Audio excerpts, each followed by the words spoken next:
Beloved, I wish above all things that thou mayest prosper and be in health, even as thy soul prospereth.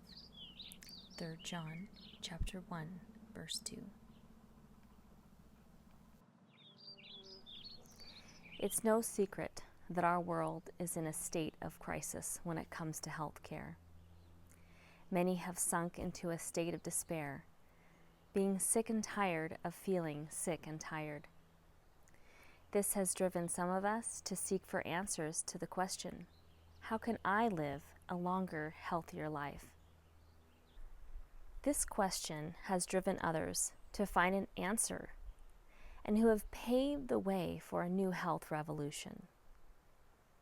The quest for knowledge has opened many doors to understanding the best prevention measures that not only increase longevity, but also increase quality of life.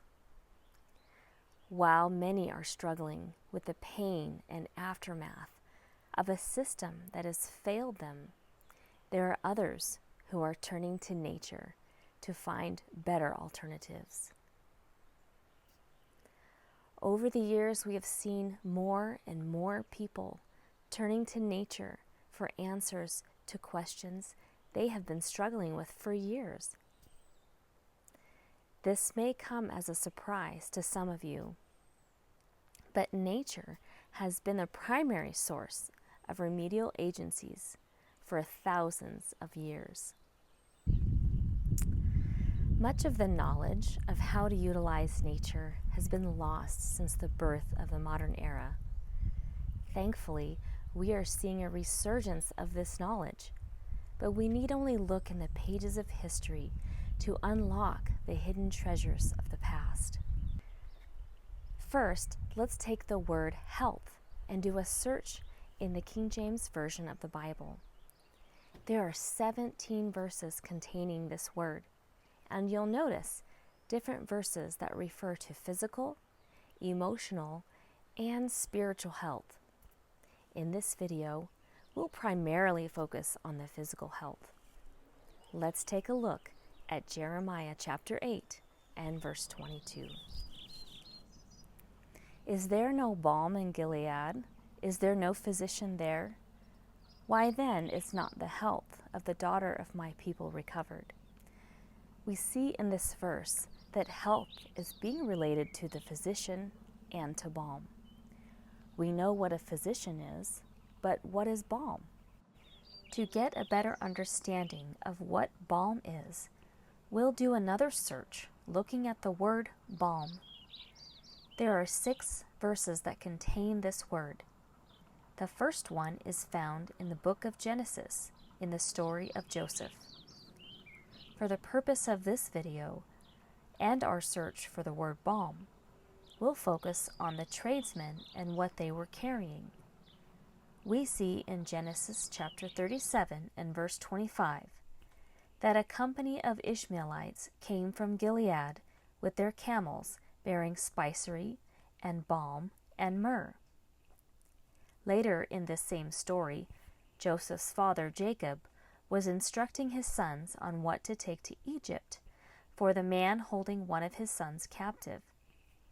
In Genesis chapter 43 and verse 11, Jacob says, "Take of the best fruits in the land in your vessels, and carry down the man a present, a little balm and a little honey, spices and myrrh, nuts and almonds." Now, let's fast forward a bit and look in the book of Ezekiel, chapter 27 and verse 17. It says, "Judah and the land of Israel, they were thy merchants. They traded in thy markets wheat of Minnith and Penag, and honey, and oil, and balm." Reading through these verses, it's easy to see that balm was a commodity. It was traded, bought, and sold. We are still not sure exactly what it is.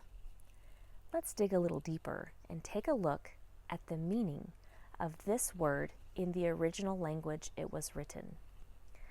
According to the Strong's Concordance, The definition of the word balm in Hebrew means to crack, as by pressure, hence to leak or distillation. This is incredible. This is the exact same process we get an essential oil.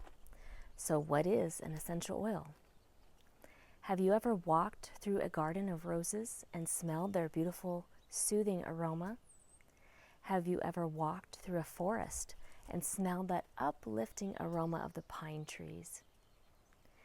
Simply put, essential oils are the volatile aromatic compounds made by plants. Thankfully, man has developed the technology to harness these aromatic compounds for the benefit of our health and wellness. As we have seen, this is no new technology. According to the Bible, these aromatic compounds were used thousands of years ago in the office of the physician as well as in the home. In recent years, we have seen a rise in the knowledge and usage of essential oils. Research and scientific studies confirm the health benefits of using essential oils. With an increase of demand, so have we seen an increase in adulteration. But this is not a new thing. Let's fast forward again, and this time in the New Testament. I would like us to take a look at the account of the woman named Mary who anointed Jesus with oil during a supper at the house of Simon the leper whom Jesus healed. There are two verses I would like to draw your attention to. The first one is in the book of John, chapter 12 and verse 3. It says this: "Then took Mary a pound of ointment of spikenard, very costly, and anointed the feet of Jesus, and wiped his feet with her hair. And the house was filled with the odor of the ointment." The next verse I would like to take a look at is in Mark chapter 14 and verse 3. It says this: "And being in Bethany in the house of Simon the leper, as he sat at meat, there came a woman having an alabaster box of ointment of spikenard, very precious, and she brake the box and poured it on his head." Now let's dissect these verses because there's some very important information here that we need to consider. Let's first take a look at the fact that she had to break open the box to pour out the contents. Remember what we said earlier about essential oils? They are volatile aromatic compounds. Unlike most oils we are familiar with, such as olive oil, essential oils evaporate very quickly and easily if not kept in a sealed container.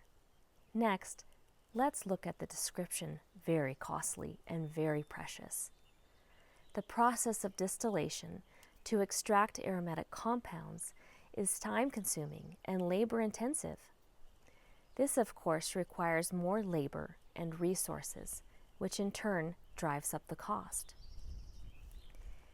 Because of corruption or those simply not concerned with the importance of a pure product direct from nature, some will fluff the essential oil by adding other substances.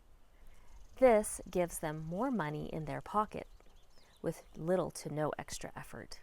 This brings our attention to the next part of the verse, which I believe is the most important, and that is the ointment of spikenard.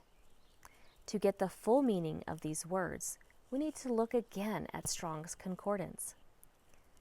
The Strong's Concordance definition for the word ointment simply means a perfumed oil. It gets really interesting when we look at the Strong's definition of spikenard.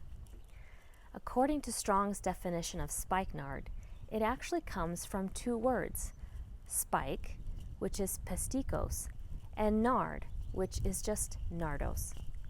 The definition of pistikos is trustworthy, genuine, or unadulterated.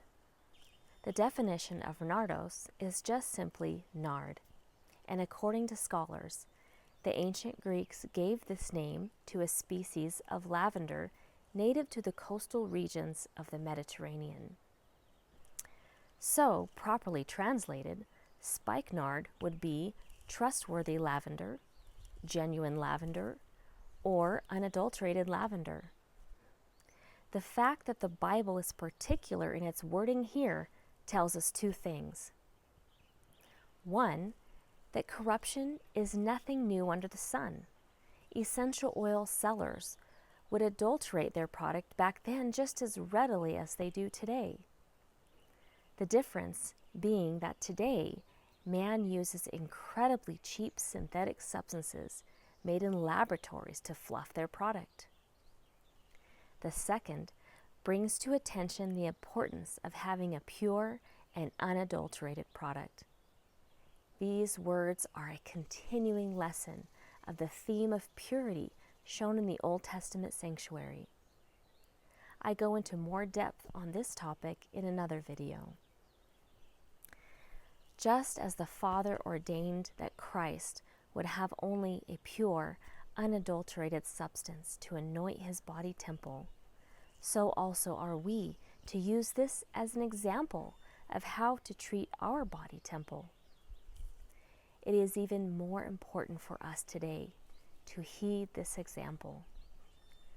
Since the rise of the modern era, man has been adulterating our essential oils, our skincare, and body care products with cheap synthetic fragrances that are full of hormone disruptors and toxins that build up in our body systems. Essential oils are a concentrated and potent substance from plants, which renders them a very powerful tool for the body. Thankfully, in recent years, truly pure and potent essential oils are being chosen and tested in research facilities for their benefits to human health and wellness. But we don't need the experts to tell us, as we have already seen from the pages of history. Essential oils have been the helping hand to the physician in ages past. The challenge today is we must all do a little research to be sure we are using truly pure essential oils. So far, I have spent this time talking about the physical aspect of an essential oil. Now, I would like to spend the last few moments of this video to touch on the spiritual aspect of balm. Since the words essential oils is a modern way to say the word balm, I would like you to consider allowing essential oils to point you to the true balm of Gilead. We see this symbology in the entire life of Christ. He spent his entire ministry offering healing to all who would come to him. Now he desires to heal through the works of his hands in nature. His desire is not only to heal us physically, but he wants to heal our hearts and make us whole again. I want to deeply encourage you to read one of my favorite devotional books called Steps to Christ. If you don't know Jesus, this is a wonderful book to get you acquainted with who he is and what he has done for you. If you already know Jesus, this book will enrich your relationship with him as you meditate upon the love he has for you, brought out in these pages. Now, I'd like you to take out the little bottle of lavender oil. Place the bottle between your thumb and middle finger and tap on the bottle to spat the oil into your hand. Rub your hands together, cup them over your nose and mouth, and take a slow, deep breath. As you're breathing in, I want you to remember that purity is of the utmost importance for your body. You are so valuable to God that he sent his only begotten Son to die just for you. 1 Corinthians chapter 6 and verse 20 says, "You are bought with a price. Therefore, glorify God in your body and your spirit, which are God's." As you meditate upon this verse, remember Your body is a temple, and it is worthy of substances that are free of unhealthy and harmful toxins. God bless you for watching this video. I'll see you in the next one. And remember, I am praying for you.